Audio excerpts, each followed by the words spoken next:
U današnjoj emisiji ćemo govoriti o skrivenim uzrocima trnjenja u vašim stopalima. Proći ćemo korak po korak najučestaliji uzrok i kada god imate trnjenje u vašim stopalima, budite sigurni da je 100% u pitanju upala živca ili neuralgija. Samo moramo shvatiti odakle ta neuralgija potiče, pa da bi onda mogli znati liječiti onako kao što bi trebali. I svi koji ostanete do kraja emisije, dati ću vam informacije, jedan veliki poklon za sve vas, kako ja u mojim ordinaciji pomažem osobama koji imaju ove vrste problema. Broj jedan učestali uzrok trnjenja u stopalima biti će degenerativna bolest donjeg dijela kralježnice. To znači da su diskovi između kralježnjaka sa godinama izgubili elastičnost, visinu i sposobnost amortizacije. Kada se to dogodi, prostor kroz koji prolaze živci postaje uži. I živac tada nije nužno prekinut, ali je stalno nadražen. Posljedica toga može biti povremeno trnjenje stopala, osobito nakon sjedenja, vožnje ili stajanja. Vrlo blisko s time je povezana i lumbalna diskus hernija, čak i u blažim oblicima. Ljudi često misle da je hernija mora uzrokovati bol u leđima, ali to nije uvijek slučaj.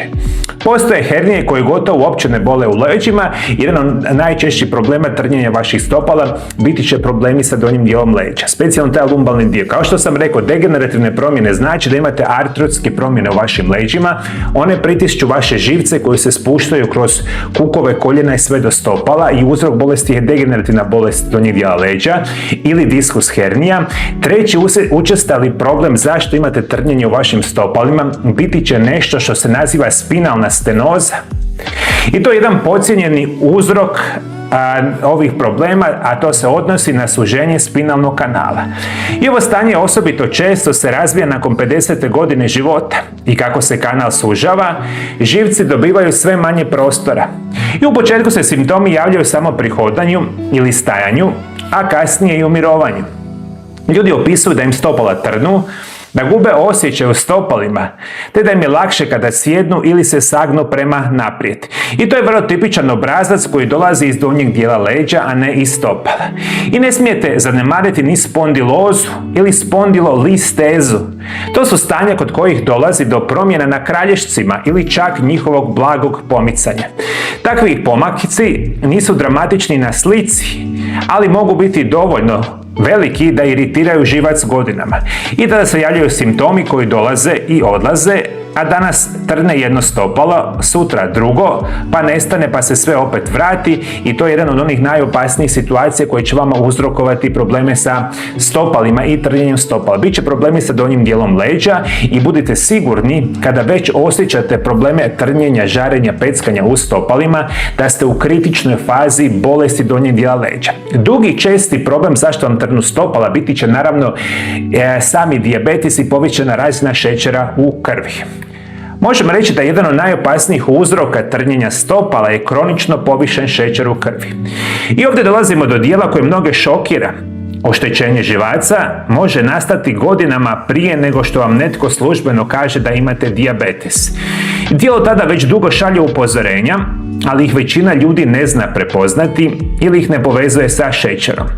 Kada je glukoza u krvi povišena iz dana u dan, ona ne oštećuje samo krvne žile, ona izravno oštećuje živčana vlakna. I živci su izuzetno osjetljive strukture i oni trebaju stabilnu opskrbu kisikom, mineralima, vitaminima i normalan protok krvi. I povišeni šećer zgušnjava krv, usporava cirkulaciju, doslovno gladni živac koji počinje gubiti svoju funkciju. I mi danas živimo u vremenima kad je u zadnjih nekoliko desetljeća u rapidnom porastu i dijabetes i rezistencija na inzulin. Više preko 50% osoba odraslih nakon 50. godine života imate rezistenciju na inzulin i sami dijabetes, samo što vi toga niste svjesni. Veliki broj vas i je svjesno, pa liječite se nažalost na pogrešan način, ali čim osjećate trnjenje u vašim stopalima, i to je jako ozbiljan simptom samoga dijabetesa. I prvi koji stradaju gotovo su uvijek oni najudaljeniji živci od srca. I upravo zato simptomi najčešće počinju u stopalima. I u početku kada imate dijabetes, to se manifestira vrlo suptilno. Povremeno trnjenje prstiju, osjećaj kao da stopala nisu potpuno vaša, te lagano peckanje koje dođe i prođe. I mnogi to pripišu umoru, godinama i lošoj obući. Međutim, kako mjeseci godine prolaze, simptomi se počinju mijenjati i javlja se pečenje, žarenje, osjećaj kao da stopala gore i osobito navečer ili noću. I neki ljudi opisuju osjećaj hladnoće ili kad su stopala topla na dodir. Dok drugi primijete slabije osjećaj na podlogu ili da im je sve teže održavati ravnotežu u mraku. To su već znakovi da živac više ne podnosi signal kao što bi trebao. I to vam znači da je vaš šećer u vašoj krvi možda 5, možda 10 godina, možda čak i više, rapidno uništio sami živac. Ajde, molim vas, dolje ispod videozapisa komentirajte svi vi koji imate dijabetes, da li ste osjećali ovakve vrste simptoma, da li su to vaši liječnici primijetili da je trnjenje vezano uz sami dijabetes, pa podijelite vaše iskustva. Dakle, trnjenje u stopalima vezane za dijabetes, svi koji imate iskustva, molim vas dolje ispod videozapisa pišite. Evo vam treći česti uzrok, a to će biti poremećaj cirkulacije u nogama.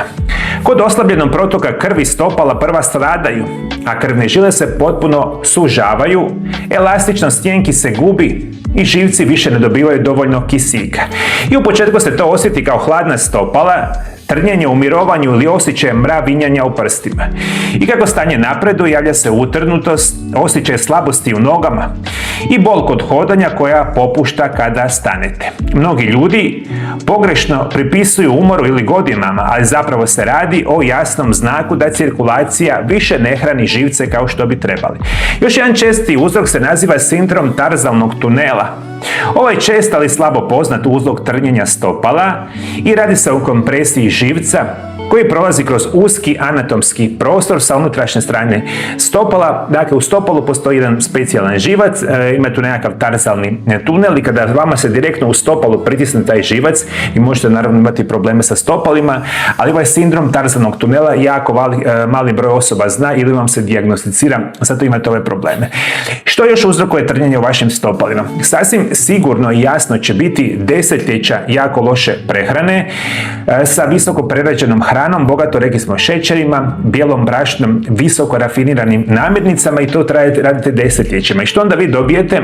U najvećem broju slučajeva sa 40, 50 ili 60 godina dobijete kroničan nedostatak bitnih minerala i vitamina. A jedan od ključnih vitamina kojeg nemate, a vama trnu stopala, će biti vitamin B12. Živčani sustav bez određenih vitamina jednostavno ne može funkcionirati normalno. Te manjak vitamina B12 jedan je od najčešćih nutritivnih uzroka utrnutosti stopala, osobito kod osoba nakon 50. godine života. I simptomi se razvijaju polako. U početku se javljaju lagano trnjenje u prstima, kasnije slabiji osjet, nesigurnost u hodu, pa čak i osjećaj nestabilnosti u mraku. Postoje određene autoimune bolesti koji uzrokuju oštećenje perifernih živaca.